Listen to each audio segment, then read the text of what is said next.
Hi friends, నమస్తే అండి. మనం ఓషో గారి భయం అనే బుక్ చదువుకుంటున్నాం కదా.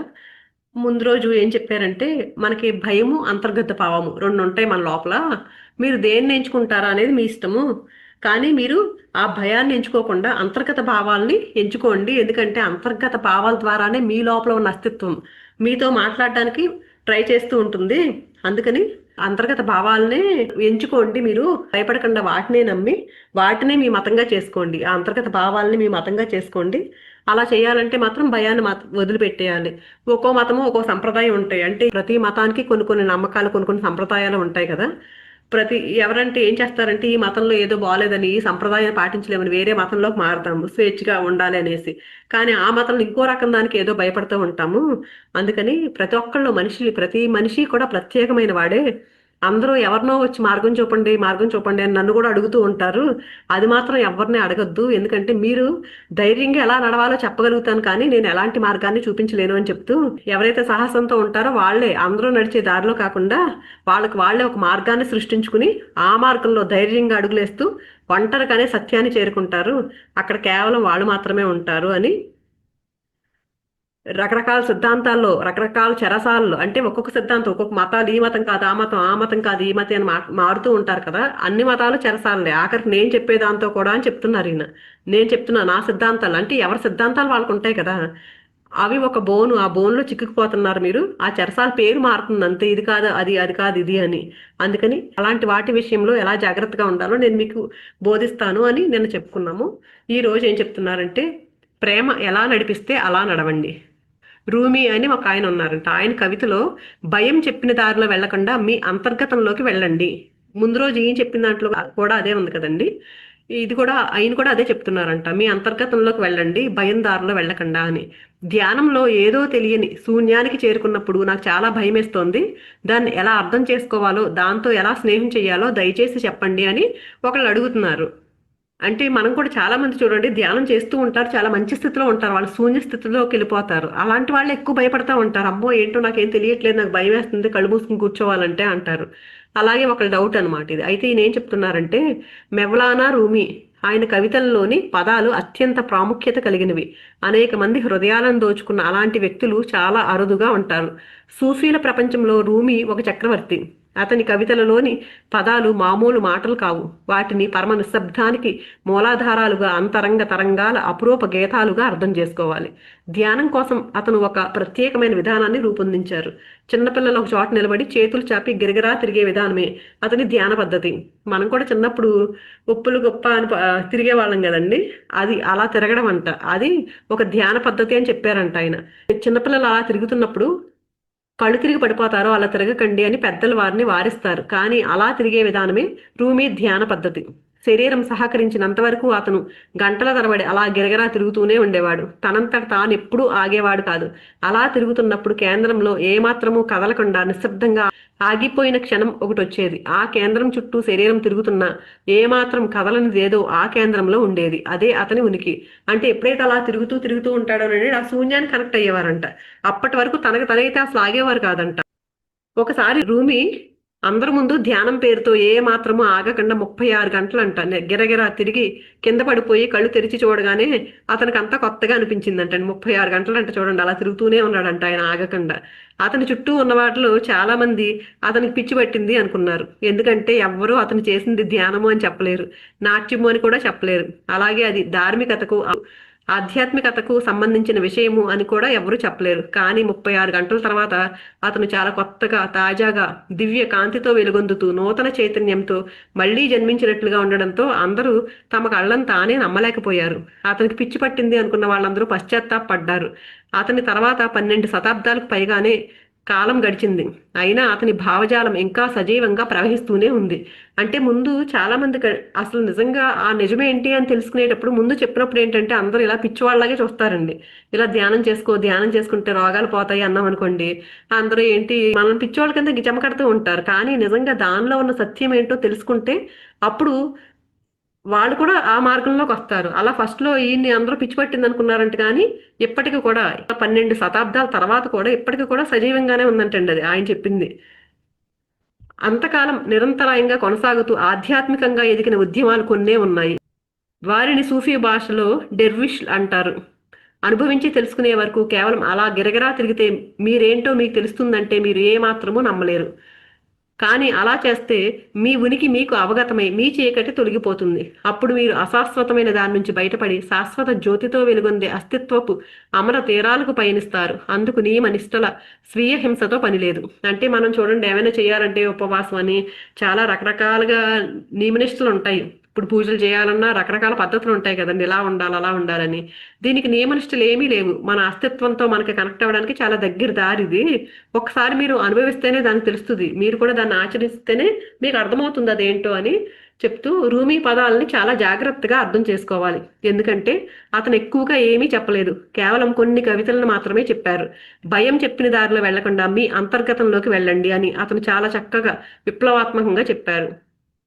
అవును, అతను చెప్పింది నిజమే. భయం చెప్పిన దారిలో ఎప్పుడు వెళ్ళకండి. ప్రేమ ఎలా నడిపిస్తే అలా నడవండి. అలాగే ఆనందం ఎలా నడిపిస్తే అలా నడవండి. అంతేకాని భయం దారిలో భయపడుతూ నడవకండి. ఎందుకంటే మీరు అనుకుంటున్న మతాలన్నీ భయం మీదే ఆధారపడ్డాయి. భయమే వాటి దేవుడు. వాటి స్వర్గ నరకాలు కూడా భయము దురాశల నుంచి పుట్టినవే. అన్ని మతాలు దేవుడికి భయపడకండి అనే చెప్తాయి. మహాత్మా గాంధీ కూడా నేను దేవుడికి తప్ప ఎవ్వరికీ భయపడను అనేవారు. అది విన్నప్పుడల్లా కేవలం మూర్ఖుడే అలా అంటాడు, కావాలంటే మీరు అందరికీ భయపడండి కానీ దేవుడికి భయపడకండి అని నాకు చెప్పాలనిపించేది. ఓషో గారు చెప్తున్నారండి. ఎందుకంటే దేవుడు ప్రేమ ద్వారానే మీకు దగ్గర అవుతాడు. అలాంటప్పుడు అతనంటే భయం ఎందుకు? పైగా దేవుడు ఒక వ్యక్తి కాదు, విశ్వ చైతన్య హృదయ స్పందనే దైవము. మనం కూడా చాలా మంది చూడండి, ఏదో మొక్కుకున్నాను నేను, ఆ మొక్కు తీర్చకపోతే ఏమైపోతుందో. ఏమైపోతుందండి, ఎంతో భయపడుతూ భయపడుతూ ఉంటారండి. దేవుడికి ఎందుకు భయపడాలి? అసలు భయపడితే భయపెట్టేవాడైతే అసలు దేవుడు ఎందుకు అవుతాడు ఆయన? మీరు ప్రేమతో ఆడుతూ పాడుతూ ఆనందంతో పండగ చేసుకోగలిగితే ఈ అస్తిత్వంతో పాటు మీరు మీ అంతర్గత కేంద్రంలో ఉన్న పరమ పవిత్రమైన మీ ఉనికి గర్భగుడిని చేరేందుకు ఆ ఆనంద పరమానందాలే సరిపోతాయి. అంటే ఎప్పుడైతే మనం ఈ దుఃఖము బాధ భయము ఇలాంటి వాటితో ఉన్నామనుకోండి, మన అంతర్గత ఆ స్థితికి మనం చేరుకోలేము. ఆ అస్తిత్వ స్థితికి మనం చేరుకోలేము. ఎప్పుడైతే ఆనందంతో ఉంటామో ఆ ఆనందమే మనల్ని మన ఉనికి స్థితికి తీసుకెళ్తుంది. మీరు అందరూ భయంలోనే జీవిస్తున్నారు. మీ అనుబంధాలన్నీ భయంతోనే ముడిపడ్డాయి. నీలి మేఘంలా మీ జీవితాన్ని చుట్టుముట్టిన భయము మీరు చెప్పకూడదు అనుకున్న వాటిని మీ చేత చెప్పిస్తుంది. మీరు చెయ్యకూడదు అనుకున్న వాటిని మీ చేత చేయిస్తుంది. దీన్ని తెలుసుకునేందుకు కాస్త తెలివి ఉంటే సరిపోతుంది. అనేక లక్షల మంది ప్రజలు రాళ్లనే పూజిస్తున్నారు. అవన్నీ వారు చెక్కిన శిల్పాలే. అంటే మనం ఈ రోజు పూజించే దేవుళ్ళన్నీ కూడా మనం చెక్కుకున్నవే. అవి వారి దేవుళ్ళను వారే సృష్టించుకుని వారినే పూజిస్తున్నారు. ఇదంతా కేవలం విపరీతమైన భయం వల్లే. ఎందుకంటే వాస్తవానికి మీకు దేవుడు ఎక్కడ కనిపిస్తాడు? అందమైన పాలరాయిని దేవుని శిల్పంగా చెక్కి దానిని పూజించడమే సులభమైన పని. కానీ అది పరమ మూర్ఖమైన పనిగా ఎవ్వరూ భావించట్లేదు. ఎందుకంటే అందరూ అదే పనిని రకరకాలుగా పెద్ద తేడా ఏమీ లేకుండా కొందరు దేవాలయాల్లో, కొందరు మసీదుల్లో, కొందరు సినగాగులలో చేస్తున్నారు. దానికి మూల కారణం మీలో ఉన్న భయమే. అంటే పూజ చేయకపోతే ఏమైపోతుందో, దేవుని పూజించాలి. అసలు పూజ ఎందుకు పెట్టారు దేవుణ్ణి అంటే, ఈ దేవుడి లక్షణాలు ఇలా ఉంటాయి, మనం కూడా అలాంటి లక్షణాలతో ఉంటే మనం కూడా దేవుడిగా మారతాము అని చెప్పడానికి. దేవుడు అంటే ఏంటో ఎవరికి తెలియదు కాబట్టి ఒక విగ్రహాన్ని ఊరికే పెట్టారు అప్పట్లో. కానీ మనం ఆ విగ్రహమే దేవుడు అనుకుని ఆయన పూజించేసుకుంటూ మన లోపల ఉన్న దేవుడిని మర్చిపోయి ఆ బయట తిరుగుతున్నాము. మీ ప్రార్థనలన్నీ భయంతో కూడుకున్నవే. భయం చెప్పిన దారిలో వెళ్ళకుండా మీ అంతర్గతంలోకి వెళ్ళండి అని రూమీ చాలా అద్భుతంగా విప్లవాత్మకంగా చెప్పారు. అయితే అందులోకి సరదాగా ఆడుతూ పాడుతూ ఎలా వెళ్ళాలి? మీరు మీ మతాన్ని ఎందుకు అంత గంభీరంగా ఉంచుతున్నారు? దాన్ని చాలా సరదాగా ఎందుకు మార్చకూడదు? చిన్నపిల్లలు సరదాగా సీతాకోక చిలుకలు వెంటపడి వాటి రంగులు చూసి మురిసిపోతున్నట్లు మీరు కూడా సరదాగా నవ్వుతూ అందులోకి ఎందుకు వెళ్ళకూడదు? 24 గంటల్లో భయపడని క్షణాలు ఎన్ని ఉన్నాయో వెతకండి. నిజంగా దీన్ని పరిశీలించుకుంటే అర్థమవుతుందండి. ఈ పని ఈ టైంకి అవ్వకపోతే ఏమైపోతుందో, నేను ఇప్పుడు అక్కడికి వెళ్ళాలి, అక్కడికి ఆ టైంకి వెళ్ళగలనా లేదా? ప్రతి క్షణం మనం దేనికోదానికి భయపడుతూనే ఉంటామండి. ఒకసారి మనం గమనించుకుని ఆ భయంతో ఉంటున్నామా, ఇది మనం ఒక ప్రాక్టీస్ చేద్దామండి. రేపు పొద్దున్న మనం క్లాస్ టైంలో చెప్పుకుందాము, ఏంటి ఎవరైనా భయపడ్డామా, ఎన్నిసార్లు భయపడ్డాము ఒకసారి మనం కౌంట్ చేసుకుందాం. భయపడినప్పుడల్లా ఎరుకుతూ ఉందాము, ఎరుకుతూ ఉండి కౌంట్ చేసుకుని రేపు ఈ టైంకి చెప్పుకుందాం మనం ఎన్నిసార్లు భయపడ్డాను నేను. అసలు భయపడలేదు అంటే నిజంగా గ్రేట్ అనమాట మనం. 24 గంటల్లో భయపడని క్షణాలు ఎన్ని ఉన్నాయో వెతకండి. ఎందుకంటే ఆ క్షణాల్లో మీరు ఏమీ ఆశించరు, దేనికోసమూ బాధపడరు, ఆనందంగా మీ లోపలికి మీరు వెళ్తూ ఉంటారు. నిజానికి ప్రారంభంలో అది కాస్త కష్టం అనిపించినా మీరు మరి కాస్త లోపలికి వెళ్ళగానే మీకే తెలియకుండా మీరు చాలా సరదాగా, ఆనందంగా, ప్రార్థనాపూర్వకంగా మారిపోతారు. అప్పుడు మీలో గతంలో ఎప్పుడూ తెలియని కృతజ్ఞత ఉదయిస్తుంది. మీ అంతరంగ ఆకాశంలో అనంతమైన శూన్యం ఏర్పడుతుంది. అంటే ఎప్పుడైతే ఆ భయం లేదనుకోండి, ఇంక మనలో ఏముంటది, ఒక ఆనందమే ఉంటుంది. భయం ఉంటేనే కదా ఆనందం లేకుండా ఉంటుంది. ఎప్పుడైతే ఆనందంతో ఉన్నామో ఆటోమేటిక్గా కృతజ్ఞత వస్తుంది మనకి. అప్పుడు ఆ శూన్యానికి కనెక్ట్ అవుతాము. బయట ఉన్న ఆకాశం కన్నా అంతరంగ ఆకాశం తక్కువ ఏమీ కాదు. దాని చంద్రుడు, నక్షత్రాలు, గ్రహాలు, అద్భుతాలు దానికి ఉన్నాయి. బయట ఎంత విశ్వం ఉందో లోపల కూడా అంతే విశ్వం ఉంది. మీరు బాహ్య అంతర్గత విశ్వాల మధ్యలో నిలబడ్డారు. బాహ్య విశ్వం విషయాలతో కూడుకున్నదైతే అంతర్గత విశ్వము పరమానంద చైతన్యంతో నిండి ఉంది. అంతర్గత విశ్వంలోకి వెళ్ళండి, కానీ భయం చెప్పిన దారిలో వెళ్ళకండి. ఎందుకంటే భయం అంతర్గత విశ్వంలోకి వెళ్ళలేదు. ఎందుకో తెలుసా? భయం ఒంటరిగా ఎక్కడికి వెళ్ళలేదు. నిజానికి అది ఒంటరిగా ఉండలేదు. దానికి స్నేహితులు కానీ, ఎవరో ఒకరి తోడు కానీ, ఏదో ఒక గుంపు కానీ, చివరికి శత్రువులైనా పర్వాలేదు, చాలా అవసరము. కానీ మీరు మీ అంతర్గత విశ్వంలోకి మీతో పాటు ఎవరిని, దేనిని, మీ సంపద, అధికారము, పరువు ప్రతిష్టలను, చివరికి మీ దుస్తులను కూడా తీసుకెళ్లలేరు. కేవలం మీరు ఒంటరిగా, దిగంబరంగా మాత్రమే అందులోపలికి వెళ్ళగలుగుతారు. కాబట్టి భయం బయటికే, ధనము, దేవుడు, అధికారం ఇలా అన్ని వైపులకి వెళ్తుంది, కానీ లోపలికి ప్రవేశించలేదు. లోపలికి వెళ్లేందుకు ముఖ్యంగా కావాల్సింది నిర్భయత్వమే. భయంతో స్నేహం చేసేదలా అని నువ్వు ఆశ్చర్యపోతున్నావు. చీకటి, మృత్యు, భయాలతో ఎవ్వరూ స్నేహం చేయకూడదు. అసలే అవి వేడని బంధాలు. వాటితో స్నేహం చేస్తే అనుబంధం మరింత అధికమవుతుంది. ఎలాగోలా వాటిని శాశ్వతంగా వదిలించుకోవాలి. అంటే స్నేహం అంటే ఏంటంటే, మనం ఎప్పుడైతే భయపడుతున్నామో దానికి స్నేహం చేసినట్లే. మనం అమ్మో మృత్యు వస్తుందేమో, లేకపోతే అమ్మో చీకట్లో వెళ్ళాలంటే భయము, నేను అది చేయాలంటే భయము, ఇది చేయాలంటే భయం, అంటే అక్కడ మనం ఆ భయంతో స్నేహం ఏర్పాటు చేసుకున్నట్టే. భయంతో స్నేహం చేసినంత మాత్రాన మీరు మీ లోపలికి వెళ్ళగలరు అనుకోకండి. భయంతో మీకు స్నేహం ఉన్నప్పటికీ అది మిమ్మల్ని అడ్డుకుంటుంది. ఎప్పుడైతే భయంతోనే ఉన్నామనుకోండి, ఎక్కడికైనా వెళ్తాను అంటే, లోపలికి వెళ్దాము అంటే, అమ్మో లోపల ఏముంటుందో, దాని శబ్దంలో ఏమవుతుందో అలా చెప్తూ ఉంటుంది మనకి. అందుకని నిజానికి అప్పుడే అది స్నేహభావంతో నీ లోపల ఏమీ ఉండదు. అక్కడికి వెళ్తే శూన్యంలో పడిపోతావు. మళ్ళీ వెనక్కి రావడం అసంభవము. అలాంటి పని చేయకు అని సలహా ఇస్తూ మిమ్మల్ని మరింత ఎక్కువగా అడ్డుకుంటుంది. కాబట్టి భయంతో స్నేహం ఏమాత్రమూ అవసరం లేదు. దాన్ని అర్థం చేసుకుంటే చాలు, దానంతట అదే అదృశ్యమైపోతుంది. మీరెందుకు భయపడుతున్నారు? మీరు పుట్టినప్పుడు మీ కూడా ఏమీ తెచ్చుకోకుండా నిర్భయంగా, నగ్నంగా జన్మించి ఈ ప్రపంచంలోకి ఒక చక్రవర్తిలాగా అడుగుపెట్టారు. నిజానికి ఏ చక్రవర్తి అలా ఈ ప్రపంచంలోకి అడుగు పెట్టలేడు. అంతరంగంలోకి అడుగు పెట్టాలన్నా అంతే. అక్కడికి వెళ్ళడం అంటే మీరు మళ్ళీ పసివాడిలా తయారయ్యి అదే నగ్నత్వంతో, అదే అమాయకత్వంతో, ఎలాంటి స్వాధీనతాభావం లేకుండా జన్మించినట్లు. అదొక పునర్జన్మ. మీ దగ్గర ఏముందని భయపడుతున్నారు? పుట్టినందుకు మీరు భయపడకూడదు, అది జరిగిపోయింది. ఇప్పుడు ఏమీ చేయలేరు. అలాగే జీవితం కూడా. కాబట్టి మృత్యువుకు మీరు భయపడకూడదు. మీరు ఏం చేసినా అది ఆగదు. ఇంకెందుకు భయం? మరణం తర్వాత ఏమవుతుందో మీరు ఎప్పుడైనా ఆలోచించారా అని చాలా మంది పండితులు నన్ను కూడా అడిగేవారు. వీళ్ళ పండితులు అని నాకు అనిపించినా, వాళ్లతో అసలు పుట్టకపోతే ఏమవుతుంది, ఏమీ కాదు కదా, అలాగే మరణించినా ఏమీ కాదు అనేవాడిని. మరణం తర్వాత ఏమవుతుంది అని ఒక శిష్యుడు కన్ఫ్యూషియస్ను అడిగాడు. దాని గురించి ఇప్పుడు ఎందుకు, నువ్వు నీ సమాధిలోకి వెళ్ళినప్పుడు దాని గురించి తీరిగ్గా ఆలోచించు అని బదులిచ్చాడు కన్ఫ్యూషియస్. కాబట్టి మరణిస్తే ఏమవుతుంది అనే దాని గురించి భయపడడం అనవసరము. ఏది ఎలా జరగాలో అదే జరుగుతుంది. దాన్ని ఎవ్వరూ ఆపలేరు. దాని గురించి ఎవ్వరికీ ఏమీ తెలియదు. కాబట్టి దాని గురించి చింతించడం అనవసరము. కానీ మరణించిన తర్వాత ఏదో జరుగుతుంది అనే భయం మాత్రం మీలో తప్పకుండా ఉంటుంది. మీరు ఒంటరివారైపోతారనే భయము, సమాధి నుంచి పిలిచినా ఎవ్వరూ పలకరేమో అని భయము, ఇలా ఏవో భయాలు మిమ్మల్ని వెంటాడుతూనే ఉంటాయి. ఒంటరిగా ఉంటే పిచ్చి పిచ్చి ఆలోచనలు వస్తాయి. మీ నగ్నత్వం మీకు తెలుస్తూ ఉంటుంది. అందుకే అందరూ రోజంతా టీవీ ముందు కూర్చుని కాలం గడిపేస్తూ ఎవరికి వారు తమ నుంచి తాము తప్పించుకుంటూ ఉంటారు. అంతేకాని ఆ టీవీ చూసే సమయాన్ని తమ అంతర్గత విశ్వంలోకి వెళ్లేందుకు వినియోగించరు. ఎందుకంటే అక్కడ మీకు ఏదీ లభించదు. పైగా ఏదో శూన్యంలోకి జారి మునిగిపోతున్నట్లుగా మీకు అనిపిస్తుంది. అది మీలో భయాన్ని సృష్టిస్తుంది. అందుకే మీరు బయట ప్రపంచంలో జీవించేందుకే ఇష్టపడతారు. కానీ మీ అంతర్గత ప్రపంచంలోకి వెళ్లేందుకు మీరు ఇష్టపడరు. ఎందుకంటే శూన్యంలో మునిగిపోతున్నప్పుడు లభించే పరమానంద పరవశం ఎంత అద్భుతంగా ఉంటుందో మీకు సరిగ్గా అర్థం కాలేదు. అంటే ఎప్పుడైతే మనం ఆ ధ్యానంలో ఆ లోతుల్లోకి వెళ్ళిపోతే ఎలాంటి ఆనందం వస్తుందో మనకి. ఏ వస్తువులు బయట బాహ్య ప్రపంచంలో ఎన్ని వస్తువులు ఉండనివ్వండి, ఎంత ఆనందం ఉండనివ్వండి, ఆ లోపలికి వెళ్ళినప్పుడు ఆ ఆనంద అనుభూతే వేరది.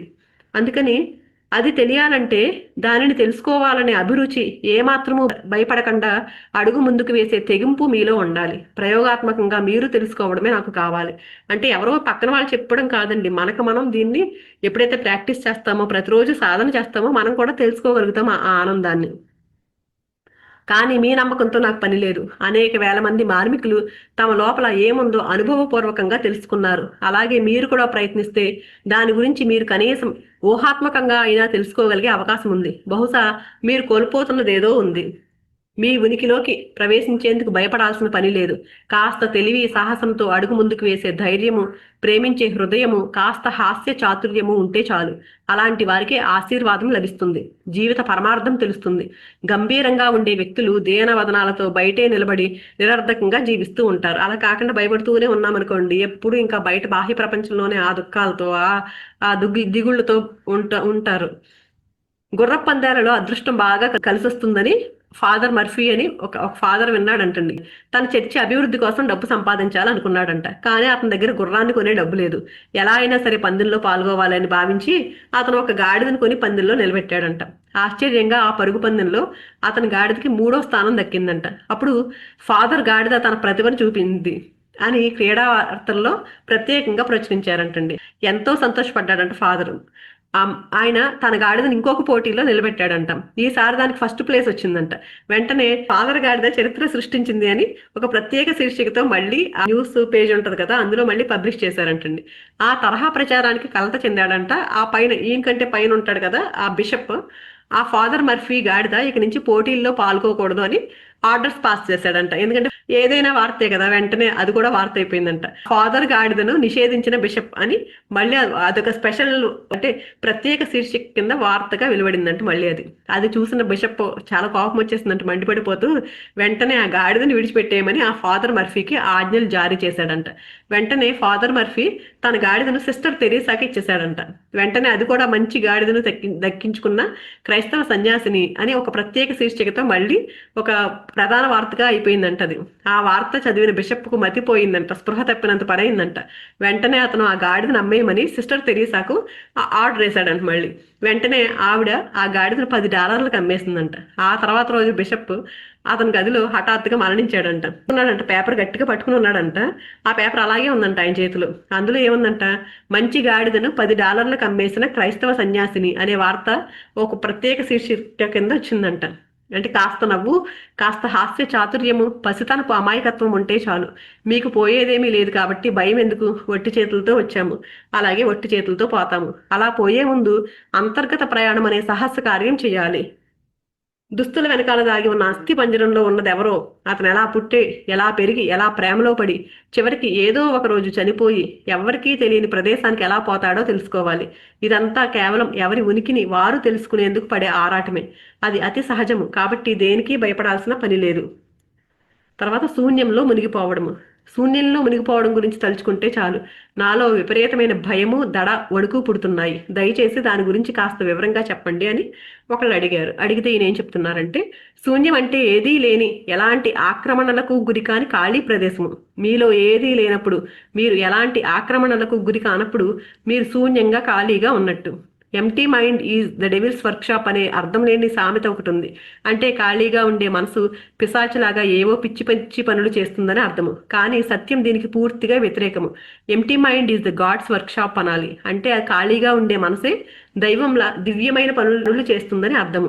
నా భావనను మీరు సరిగ్గా అర్థం చేసుకోవాలి. మీరు ఖాళీగా శూన్యంగా ఉన్నారంటే అర్థం మీరు చాలా తీరికగా, విశ్రాంతిగా, ఎలాంటి ఆదుర్ద లేకుండా, ఏదీ ఆశించకుండా, ఎక్కడికి వెళ్లకుండా కేవలం నిశ్చలంగా ఎక్కడ ఉన్నారో అక్కడే ఉన్నట్టు. ఖాళీగా శూన్యంగా ఉండే మనసే నిర్మలమైన సన్నిధి, పరమ పవిత్రమైన ఉనికి. అందులోంచే అన్నీ ఉద్భవిస్తాయి.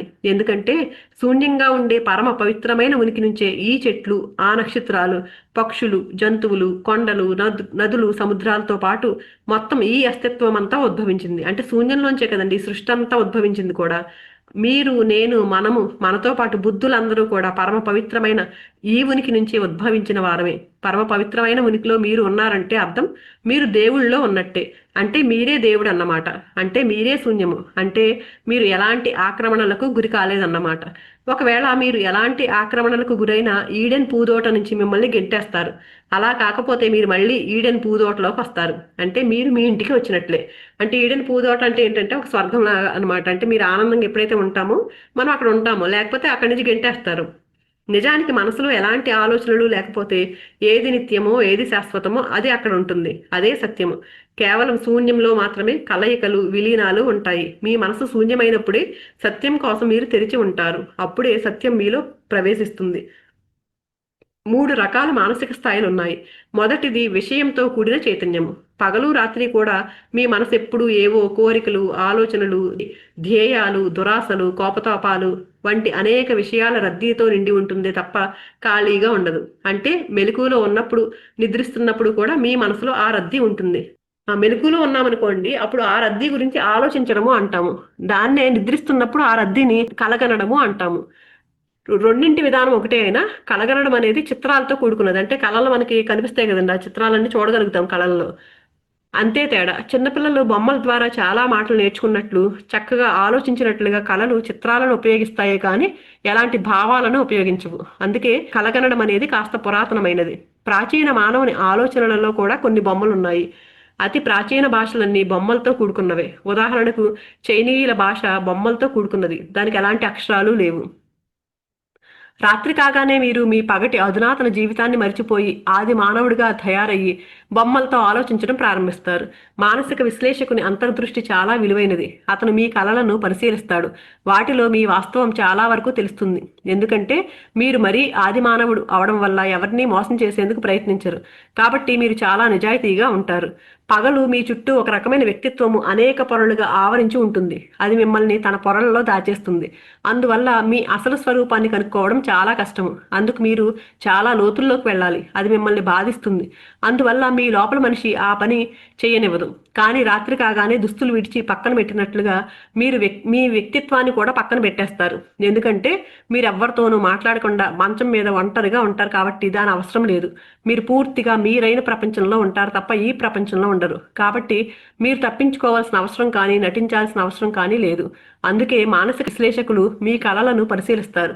ఎందుకంటే మీ కళలు మీరెవరో చాలా స్పష్టంగా చూపిస్తాయి. మానసిక సాధారణ స్థితి అలా ఉంటుంది.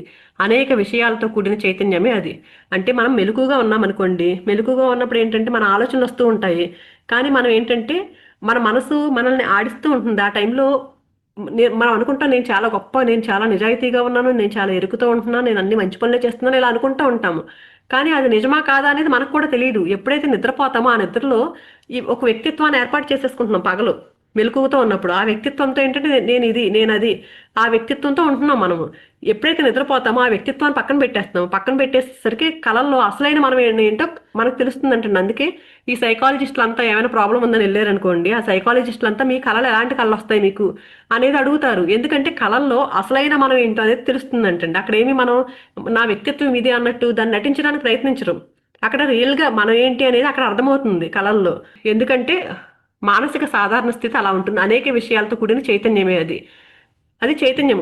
ఫస్ట్ ఏంటంటే ఈ మెలకుగా ఉన్నప్పుడేమో మనం విషయాలతో కూడి ఉంటున్నాము. ఆ చుట్టూ ఆలోచనలతో వీటితో కూడి ఉంటున్నాము. రెండోది నిద్రపోయినప్పుడు ఏంటి వ్యక్తిత్వాన్ని తీసేస్తున్నాము. చైతన్యం ఒకటే ఉంటుంది. ఇక రెండవ మానసిక స్థాయి ఏ విషయాలు లేని శూన్య చైతన్య స్థితి. ధ్యానం అంటే అదే. మీరు చాలా అప్రమత్తంగా ఉంటారు. అక్కడ ఖాళీ ఉంటుంది, విరామం ఉంటుంది. ఏ ఆలోచన మీకు ఎదురవ్వదు. మీలో ఎలాంటి ఆలోచనలు ఉండవు. మీరు నిద్రపోకుండా మెలకువగా ఉంటారు. అయినా ఎలాంటి ఆలోచనలు ఉండవు. అదే ధ్యానము. మొదటి మానసిక స్థాయిని మనసు అని, రెండవ మానసిక స్థాయిని ధ్యానము అంటారు. ఇంక మూడవ మానసిక స్థాయి కూడా ఉంది. విషయము లక్ష్యము అదృశ్యమయ్యాయి ఇక్కడ. వస్తువు ఎక్కువ కాలం ఒంటరిగా ఉండలేదు. ఎందుకంటే అవి ఎప్పుడూ కలిసే ఉంటాయి, కలిసే పనిచేస్తాయి. విషయం లేని చైతన్యము ఎక్కువ కాలం ఉండలేదు. అలా ఉండాల్సిన అవసరము దానికి లేదు. ఎందుకంటే చైతన్యం ఎప్పుడు ఏదో ఒక చైతన్యంతో కూడి ఉంటుంది. నేను చైతన్యాన్ని అని మీరు అన్నప్పుడు మీరు ఏ చైతన్యమో వివరించాల్సి వస్తుంది. అక్కడ మీకు వస్తువు లక్ష్యము అవసరం అవుతాయి. అవి అదృశ్యమైతే చైతన్యం అదృశ్యమవుతుంది. ముందు వస్తువు తర్వాత చైతన్యము అదృశ్యమవుతాయి. ఈ మూడవ స్థితిని సమాధి అంటారు. ఇంక ఇక్కడ ఏంటంటే మూడవ స్థితి ఏంటి ధ్యానంలో కూర్చున్నప్పుడు కూడా ఇంకా ఆ చైతన్యం అనేది ఉంటుంది. ఎప్పుడైతే సమాధి స్థితిలోకి వెళ్ళిపోతామో అక్కడ ఏమీ ఉండదు. విషయాలు ఆ మనసుతో ఉన్నప్పుడేమో ఆ విషయాలతో ఉంటాము. రెండో స్థితిలో ఉన్నప్పుడు చైతన్యంతో ఉంటున్నాము ధ్యానంలో ఉన్నప్పుడు.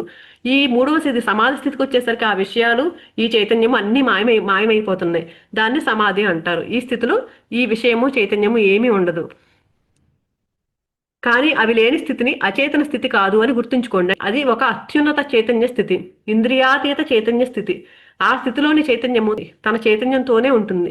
చైతన్యం తన వైపుకు మళ్ళినప్పుడు వృత్తం పూర్తవుతుంది. అంటే మీరు మీ ఇంటికి చేరినట్లు. అదే మూడవ స్థితి, అదే సమాధి స్థితి. ఆ శూన్యతే, ఆ ఖాళీయే బుద్ధత్వం అంటే. ముందు విషయాన్ని వదిలించుకుంటే మీరు సగం ఖాళీ అయినట్లు, తర్వాత చైతన్యాన్ని వదిలించుకోండి, అప్పుడు మీరు పూర్తిగా ఖాళీ అయినట్లు. అలా పూర్తిగా శూన్యం అవ్వడమే అద్భుతమైన చక్కని ఆశీర్వాదము. ఆ శూన్యంలో, ఆ ఖాళీలో, ఆ స్వయం రహిత స్థితిలో పూర్తి రక్షణ స్థిరత్వాలు ఉంటాయి. మీరు మీరు కానప్పుడు పూర్తి రక్షణ స్థిరత్వాలు ఉంటాయి అని తెలిస్తే మీరు ఆశ్చర్యపోతారు. అన్ని భయాలు తొలగిపోతాయి. ఏదో మౌలికమైన భయం, మృత్యు భయమే మౌలికమైన భయము. ఇతర భయాలన్నీ కేవలం దాని ప్రతిబింబాలే. వాటిని మృత్యుభయం అనే భయం స్థాయికి తగ్గించగలము. ఎందుకంటే ఏదో ఒక రోజు నేను మరణించక తప్పదు, నేను లేకుండా పోయే రోజు దగ్గర పడుతోంది అనే భయమే అసలు భయము. అందువల్ల దాని నుంచి తప్పించు తిరుగుతూ భద్రత కోసం మన జీవితాలను మరింత రక్షించుకునేందుకు చేసే ప్రయత్నంలో ఎక్కువగా రాజీ పడుతూ జీవాన్ని కోల్పోతూ జీవిస్తూ పక్షవాతానికి గురవుతాము. సవాళ్లు సంక్షోభాల్లోనే జీవితం ఉంటుంది. దానికి అభద్రతే అవసరము. అందులోనే అది ఎదుగుతుంది. అభద్రతలో ఉన్నప్పుడే మీరు మరింత జీవంతో, మరింత అప్రమత్తంగా ఉన్నట్లు మీకు తెలుస్తుంది. అందుకే పూర్తి రక్షణలో ఉన్న ధనవంతులందరూ మందకొడిగా తయారయ్యి ఒక రకమైన మూర్ఖత్వపు మత్తులో జోగుతూ ఉంటారు. వారికి సవాళ్లు సంక్షోభాలు ఉండవు. కాబట్టి వారికి తెలివితేటలతో పని లేదు. సవాళ్లు ఎదురైనప్పుడే తెలివితేటలు అవసరం ఉంటుంది. నిజానికి సవాళ్లే తెలివితేటల్ని రెచ్చగొడతాయి. కాబట్టి మృత్యుభయం కారణంగా రక్షణ కోసం జీవిత బీమా, బ్యాంకులో నగదు, పెళ్లి, ఇల్లు, జీవితంలో స్థిరత్వాల కోసం మనం తీవ్రంగా ప్రయత్నిస్తాము. అలాగే మహమ్మదీయునిగా, హిందువునిగా, క్రైస్తవునిగా మారి చర్చిలో చేరి రాజకీయ పక్షంలో ప్రవేశించి దేశంలో భాగమవుతాము. ఇవన్నీ కేవలం రక్షణ కోసమే. కానీ మీలోని భయం కారణంగా రాజకీయ నాయకులు, మతాచార్యులు రకరకాల వాగ్దానాలతో మిమ్మల్ని బానిసలుగా చేసి దోచుకుంటున్నారు. ఆ భయమే మీలో లేకపోతే వారు మిమ్మల్ని ఏమీ చేయలేరు. కాబట్టి అంతర్గత శూన్యాన్ని తెలుసుకుంటే మీకు ఎలాంటి భయమూ ఉండదు. ఎందుకంటే ఆ శూన్యంలో మరణం సంభవించినట్లే. భయపడేందుకు అంతకన్నా ఏముంటుంది? అయినా దేనికోసం, ఎవరి కోసం మీరు భయపడాలి? మీరు మీ అంతర్గత శూన్యంలో ఎప్పుడో మరణించారు. మళ్ళీ మరణించడం అసంభవం.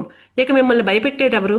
కాబట్టి అంతర్గత శూన్యాన్ని తెలుసుకుంటే అన్ని భయాలు అదృశ్యమే. అమరత్వ శాశ్వతత్వాలు మీకు అర్థమవుతాయి. అప్పుడు మీరు ఎలాంటి రక్షణ కోసము ఎదురు చూడరు. ఆ అవసరం ఉండదు. పైగా మీరు దేనికోసము రాజీ పడక్కర్లేదు. కేవలం భయము, దురాశల కారణంగానే అందరూ రాజీ పడతారు. మీరు పోగొట్టుకునేది ఏదీ లేదు. కాబట్టి ఎవ్వరికీ తలవంచని వీరునిగా మీరు నిర్భయంగా జీవించగలరు. మిమ్మల్ని ఎవ్వరూ చంపలేరు. ఎందుకంటే మిమ్మల్ని మీరే చంపుకున్నారు. మిమ్మల్ని ఎవ్వరూ దోచుకోలేరు.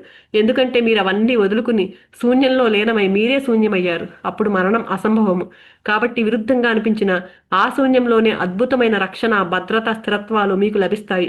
మరణంతో పాటు కాలము అదృశ్యం అవడంతో అవి సృష్టించిన సమస్యలన్నీ అదృశ్యమవుతాయి. అలా సమస్యలన్నీ అదృశ్యం అవడంతో మీలో నిర్మలాకాశం మిగులుతుంది. అదే సమాధి స్థితి, అదే నిర్వాణము. తర్వాతదండి, ప్రేమించండి, భయపడకండి. తనను తాను నమ్ముతూ ఇతరులను నమ్మడము. అంటే ప్రేమ అనేది ఎదురు కూడా చెప్పుకున్నాం. ప్రేమ అనేది హైయెస్ట్ ఫ్రీక్వెన్సీ, భయపడడం అనేది లోయెస్ట్ ఫ్రీక్వెన్సీ అన్నిటికంటే.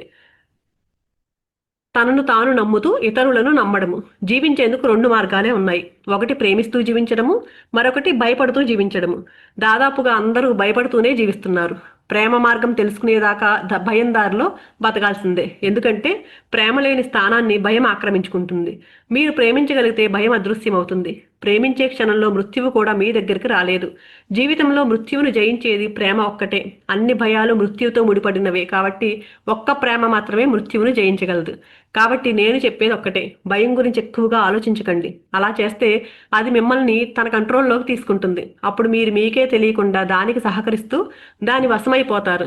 అలా అది మిమ్మల్ని పూర్తిగా ఆక్రమించి శాసిస్తుంది. అంటే మీలోని ప్రేమకు మీ భయాన్ని పూర్తిగా పోగొట్టే శక్తి ఇంకా రాలేదని స్పష్టంగా తెలుస్తోంది. కాబట్టి మీ జీవితం భయం గుప్పిట్లో చిక్కితే మీరు నాశనమైనట్లేనని గుర్తుపెట్టుకోండి.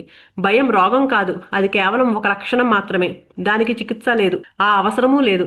భయం పోవాలంటే జీవితాన్ని, కాలాన్ని ఏమాత్రము వృధా చేయకుండా ఎక్కువగా ప్రేమించడం ప్రారంభించండి. అందుకు నేను మీకు సహాయపడతాను.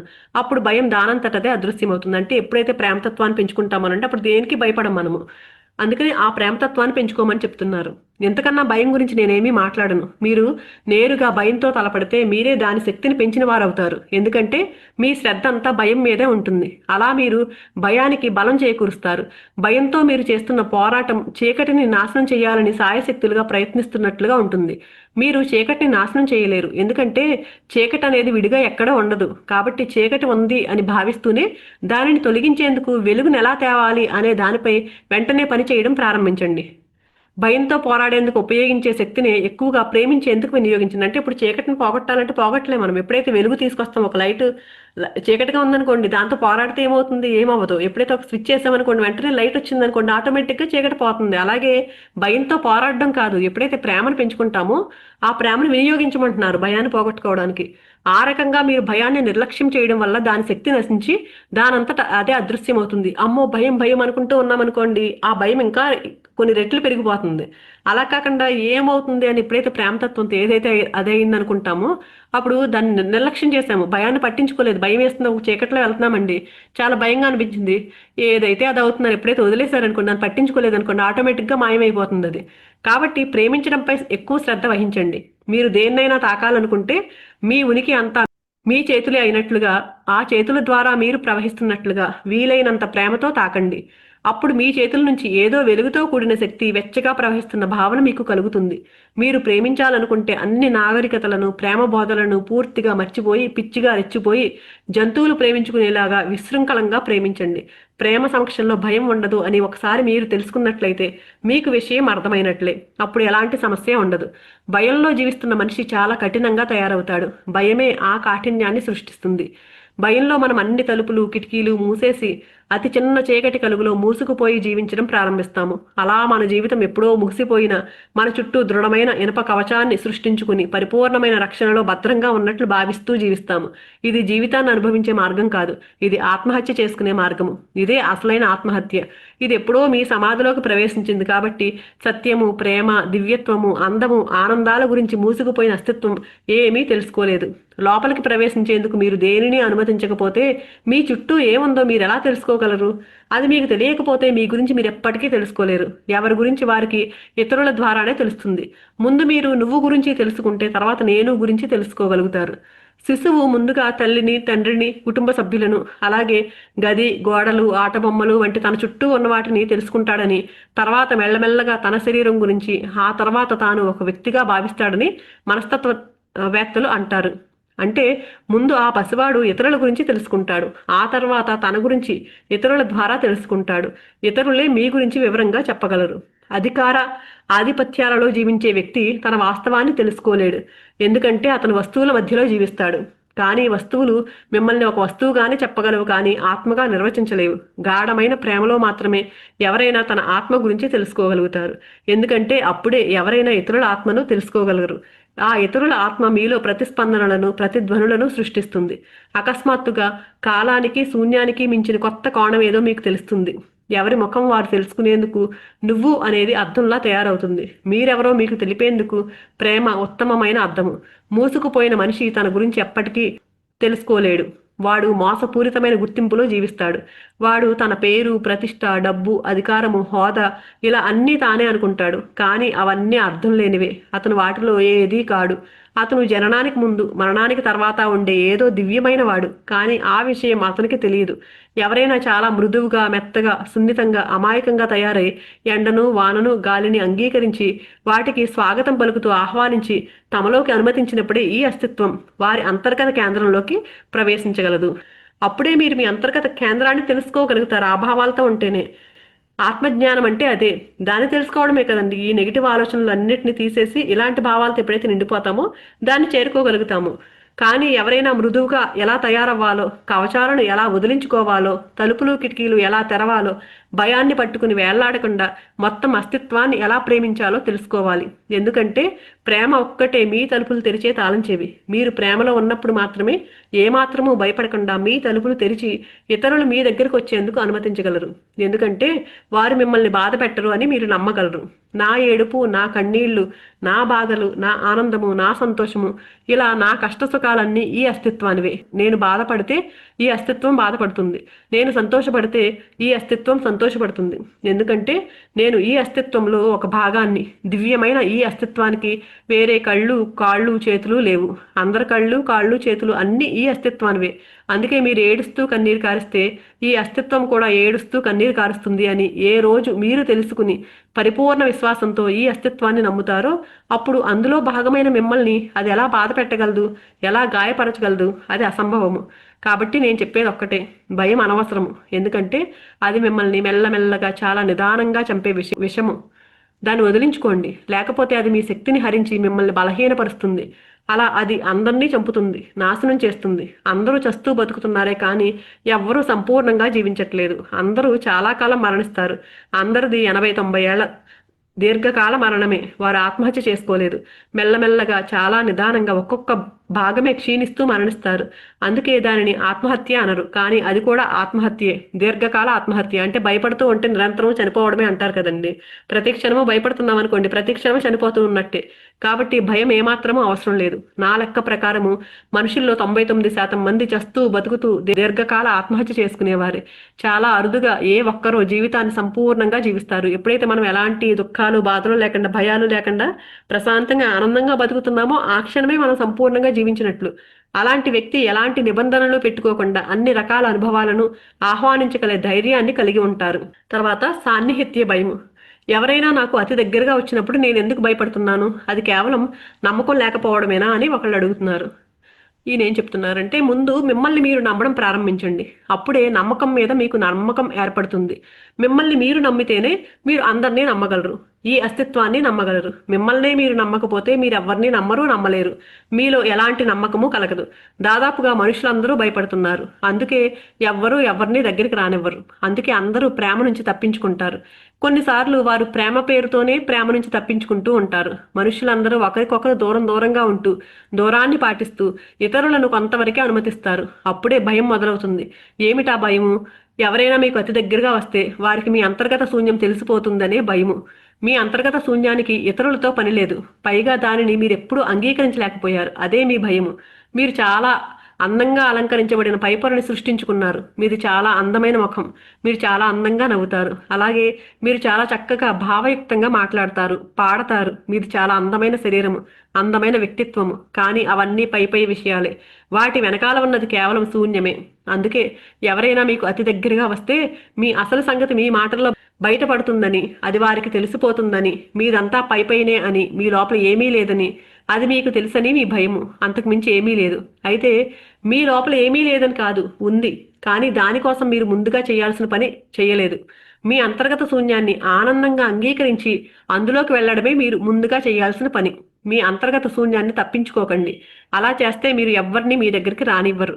మీరు మీ శూన్యాన్ని ఆనందించగలిగితే మీరు పూర్తిగా అందరి వాడై ఎలాంటి దాపరికము లేకుండా మీ లోపలి దివ్య మందిరాన్ని చూసేందుకు మీరు అందరినీ మీ దగ్గరికి ఆహ్వానిస్తారు. ఎందుకంటే మీరు మీ అంతర్గత శూన్యాన్ని అంగీకరించినప్పుడు అది ఒక రకమైన గుణాన్ని కలిగి ఉంటుంది. అలాగే మీరు దాన్ని నిరాకరించినప్పుడు అది మరొక రకమైన గుణాన్ని కలిగి ఉంటుంది. ఆ వ్యత్యాసం మీ మనసులోనే ఉంది. మీరు దానిని నిరాకరిస్తే అది మృత్యువులా కనిపిస్తుంది. అంగీకరిస్తే అదే జీవానికి మూలాధారం అవుతుంది. కేవలం ధ్యానం ద్వారా మాత్రమే అందరూ మీ దగ్గరికి వచ్చేందుకు మీరు అనుమతించగలుగుతారు. అలాగే ధ్యానం ద్వారా మీరు మీ అంతర్గత శూన్యాన్ని ఒక ఆనందంగా, ఒక వేడుకగా, ఒక పాటగా భావించి దానిని ప్రేమించడం ప్రారంభించినప్పుడు, అలాగే మీరు బాగా అలసిపోయి మీ శూన్యంలో మీరు లీనమై అదృశ్యమైనప్పుడు అది మిమ్మల్ని భయపెట్టకుండా మీకు ఒక రక్షణ కల్పించి మిమ్మల్ని ఓదారుస్తూ నీడల మీకు విశ్రాంతి ఇచ్చినప్పుడు కలిగిన ఆనందంలో మీ శూన్య సరస్సులో అనేక వేల పుష్పాలు వికసించి తేలుతూ ఉంటాయి. కానీ మీరు మీ శూన్యాన్ని చూసేందుకు భయపడతారు. అందుకే రేడియో వింటూ, టీవీ చూస్తూ, వార్తాపత్రిక చదువుతూ, అలా ఎప్పుడూ ఏదో ఒకటి చేస్తూ ఎలాగోలా దాన్ని తప్పించుకుంటూ ఉంటారు.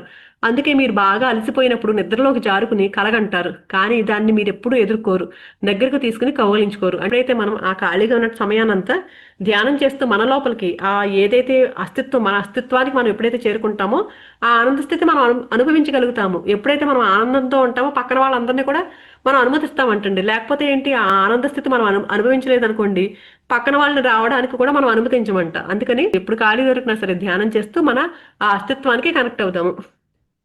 ఎవరైనా నాకు అతి దగ్గరగా వచ్చినప్పుడు నేను ఎందుకు భయపడుతున్నాను అని అడిగావు నువ్వు. అంటే నీకు గొప్ప అంతర్దృష్టి కలిగిందన్నమాట. నీలాగే అందరూ భయపడతారు, కానీ చాలా కొద్ది మందికే దాని గురించి తెలుస్తుంది. ఎవరైనా షరతుల పరిధిలో మాత్రమే ఇతరులను దగ్గరకు రానిస్తారు. ఆమె నీ భార్య కాబట్టి నీతో పాటు ఉండనిస్తావు. అయినా మీ రహస్యాలు మీకుంటాయి. ఇద్దరూ బయటపడరు. అదే మీ ఇద్దరి మధ్య పైకి కనిపించని పారదర్శకమైన గాజు గోడ లాంటి అడ్డుగోడ. నిశితంగా గమనిస్తేనే అది కనిపిస్తుంది. కాబట్టి మీది అరమరికలు లేని అనుబంధం కాదు. ప్రేమించే విషయంలో కూడా మీరు నిజంగా ఇతరులను మీ లోపలికి రానివ్వరు. కానీ అలా రానిస్తే మీకు పరమానందం తప్పకుండా లభిస్తుందని గుర్తుంచుకోండి. ఇద్దరు ప్రేమికుల శరీరాలు ఒకదానిలో మరొకటి చొచ్చుకుపోయినప్పుడు అక్కడ శారీరక భావప్రాప్తి.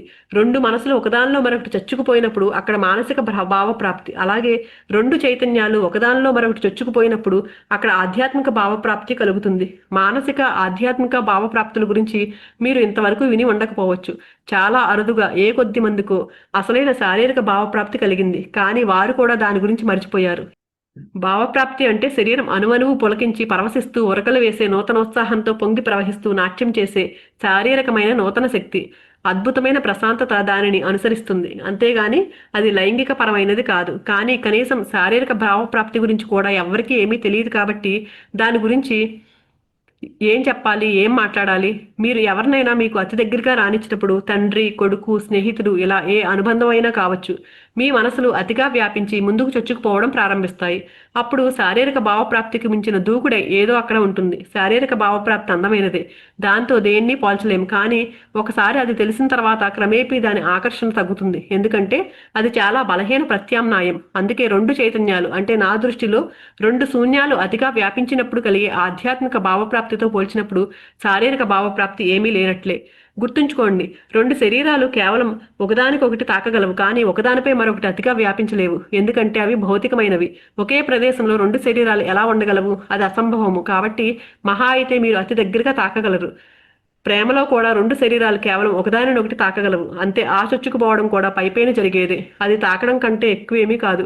ఎందుకంటే రెండు భౌతిక శరీరాలు ఒకే ప్రదేశంలో ఉండలేవు. ఈ కుర్చీలో నేను కూర్చున్నప్పుడు మరొకరు ఈ కుర్చీలో కూర్చోలేరు కదా.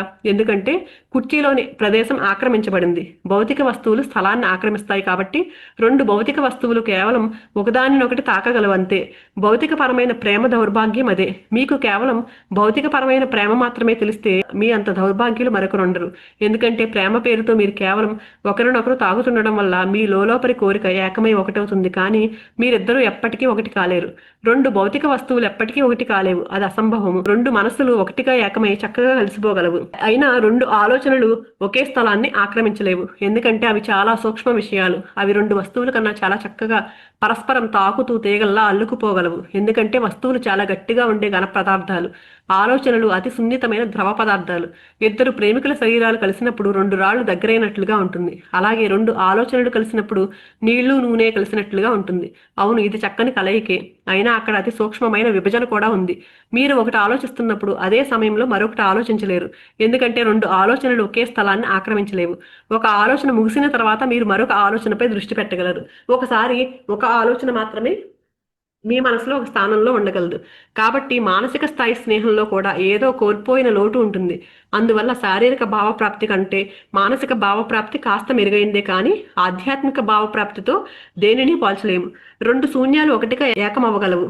రెండు మాత్రమే కాదు, ప్రపంచంలోని శూన్యాలన్నీ ఒకే సమయంలో ఒకే చోట ఏకమవ్వగలవు. అయినా ఎలాంటి సమస్య ఉండదు. ఎందుకంటే అవి వస్తువుల ఘనపదార్థము కాదు, నీరుల ద్రవ పదార్థము కాదు. వాటికవే శూన్యము. మీరు ఎన్ని శూన్యాలనైనా సరే ఒకటిగా ఏకం చేయగలరు. మీరు మీ శూన్యాన్ని ఆనందంగా అనుభూతి చెందుతున్నప్పుడు మీ దగ్గరకు వచ్చేందుకు మీరు అందరినీ అనుమతించి స్వాగతం పలుకుతూ వారిని ఆహ్వానిస్తారు. ఎందుకంటే ఎవరైనా ఎప్పుడైనా మీలోకి ప్రవేశించగలిగితే అతను కూడా మిమ్మల్ని తనలోకి ప్రవేశించేందుకు అనుమతించడం ఒక్కటే ఏకైక మార్గము. అలాగే మీరు నాలోకి ప్రవేశించాలనుకుంటే నన్ను మీలోకి రానివ్వడం ఒక్కటే ఏకైక మార్గము, మరొక మార్గం లేదు. కానీ మీకు ఎప్పుడైనా ఏదైనా జరగడం ప్రారంభించినప్పుడు వెంటనే మీరు భయపడి దాని నుంచి తప్పించుకోవడం ప్రారంభిస్తారు. అయితే ఏదైనా మిమ్మల్ని ఎక్కువగా భయపెడుతున్నప్పుడు ఆ పని చేయకూడదు అనే విషయాన్ని ముఖ్యంగా గుర్తుంచుకోండి. ఎవరైనా నాకు అతి దగ్గరగా వచ్చినప్పుడు నేను ఎందుకు భయపడుతున్నాను అని అడిగావు.